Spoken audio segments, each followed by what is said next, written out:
दोस्तों, पहिया यानी व्हील एक ऐसा आविष्कार जिसने मानव इतिहास और उसके भविष्य को पूरी तरह से बदल दिया। सदियों पहले जब हमारे पूर्वजों को सामान को एक जगह से दूसरी जगह तक ले जाना होता था तो वो इसे लकड़ी की मदद से टांग कर या फिर अपने कंधे पर उठाकर ले जाया करते थे। जाहिर सी बात है, वो ज्यादा मात्रा में सामान को ट्रांसपोर्ट कर पाने में असमर्थ थे। साथ ही अगर उन्हें कोई लंबी यात्रा करना होता था तो उसमें वर्षों बीत जाते थे। यही कारण था कि लोग एक ही गांव या बस्तियों तक ही सीमित रहते थे। इसी का हल निकाला गया पहिए के आविष्कार से।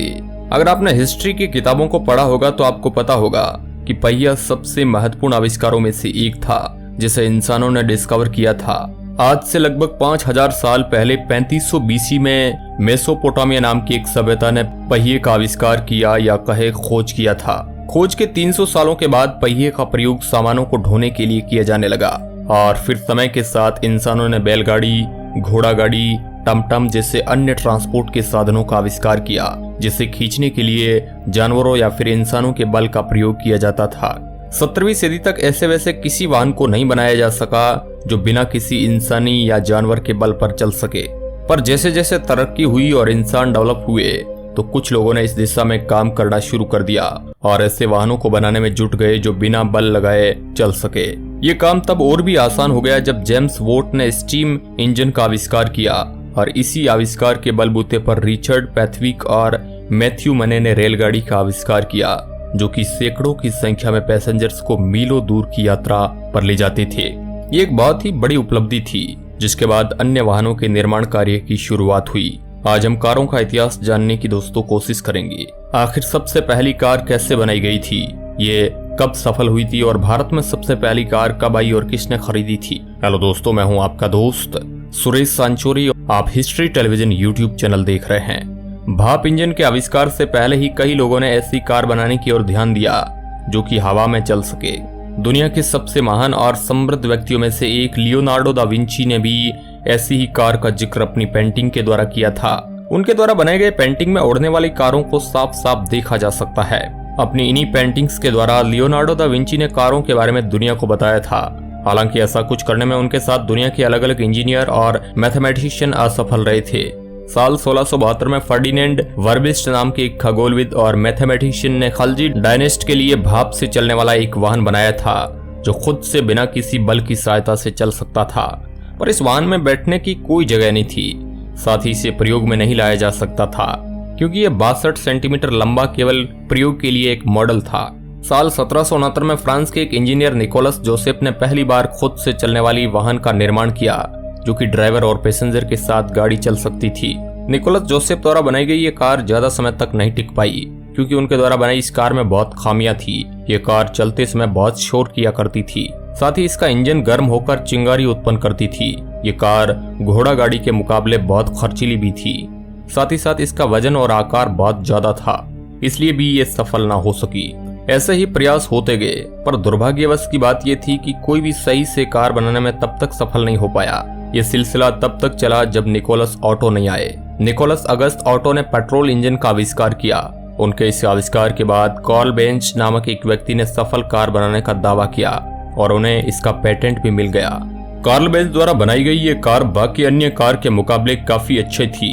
ये कार 3 पहियों पर चला करती थी और इसमें 2 लोगों के बैठने की जगह भी थी। ये सही मायनों में कार कहलाने के लायक थी। हालांकि इसमें भी खामियां थी और इसमें सुधार की जरूरत भी थी।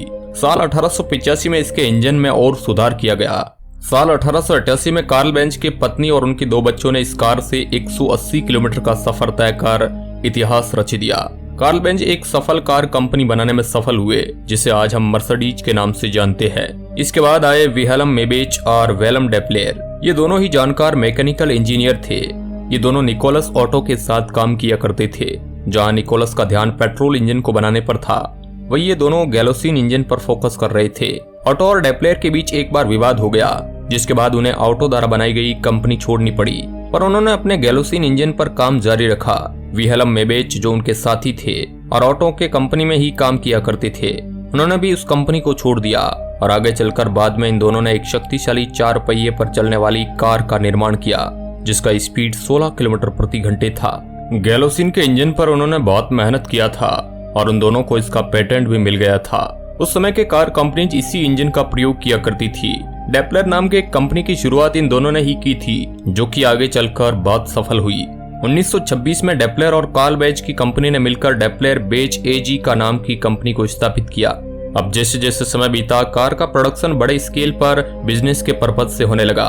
कार का कॉन्सेप्ट अब दूसरे देशों में जैसे कि अमेरिका, फ्रांस और भी अन्य देशों में आ चुका था और वहां भी कंपनीज तैयार होने लगी थी। भाप इंजन वाली कार को ज्यादा सफलता ना मिल सकी क्योंकि उसमें बहुत दिक्कत था।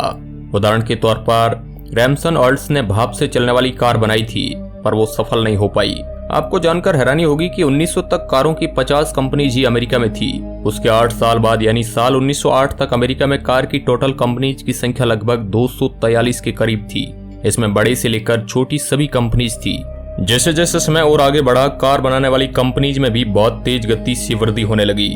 हार्बेट ऑस्टिन और विलियम मॉरिस नाम के 2 व्यक्तियों ने तरह तरह के इंजन के पार्ट्स को जोड़कर नई कार की कंपनी का निर्माण किया था, जो कि आगे चलकर बहुत सफल हुआ था। लेकिन अब सवाल ये उठता है कि भारत में कारों का क्या इतिहास है? आखिर कैसे भारत में सबसे पहली कार आई? आज के समय में मेट्रो सिटीज जैसे कि दिल्ली, मुंबई, कोलकाता या फिर अन्य छोटे छोटे शहरों में सड़कों पर कारें खचाखच भरी रहती है। यूं तो आज गाँवों में भी कई सारी कारें हो चुकी है, पर एक समय ऐसा भी था जब कार जरूरत नहीं बल्कि शाही खानदानों का शौक हुआ करता था। कार वही खरीद पाते थे जिनके पास असीमित धन हुआ करता था। भारत में सबसे पहली कार 1897 में कोलकाता के सड़कों पर देखी गई थी।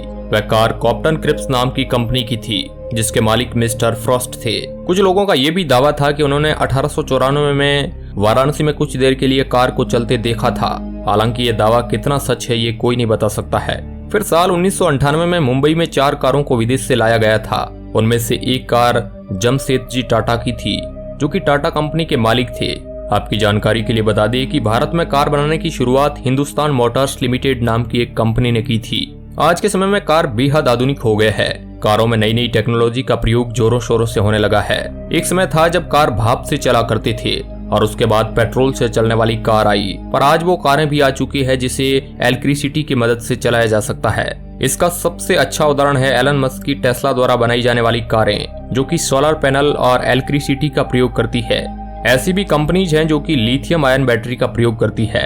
हालांकि ऐसे कार्स की संख्या अभी ना के बराबर है, पर अनुमान लगाया जा रहा है कि आने वाले कुछ दशकों में इलेक्ट्रिकल कार का ही बोलबाला होगा। साल 1900 तक कार की सबसे अधिक स्पीड केवल 19 किलोमीटर प्रति घंटे तक थी।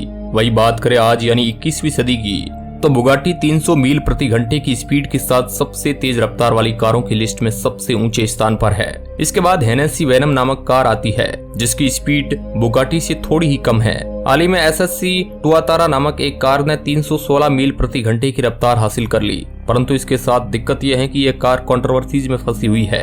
एसएससी द्वारा लॉन्च किए गए वीडियो में जिसमें टुआतारा का स्पीड दिखाया जा रहा है, वो इन्हें एक्यूरेटली एडिट करके दर्शाया गया था, ऐसा लोगों का मानना है। ये कोई छोटी मोटी नहीं बल्कि बहुत बड़ी कंट्रोवर्सी है।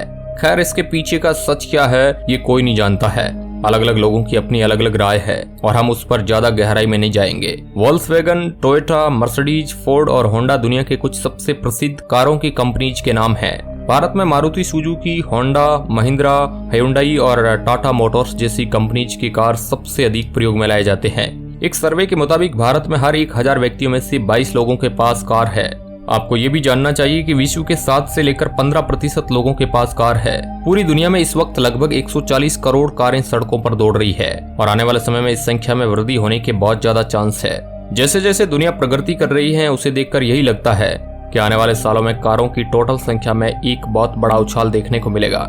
तो आज हमने आपको दोस्तों कारों का पूरा इतिहास बता दिया। तो दोस्तों आज की इस वीडियो रिपोर्ट में बस इतना ही। वीडियो के अंत तक बने रहने के लिए आपका बहुत बहुत धन्यवाद।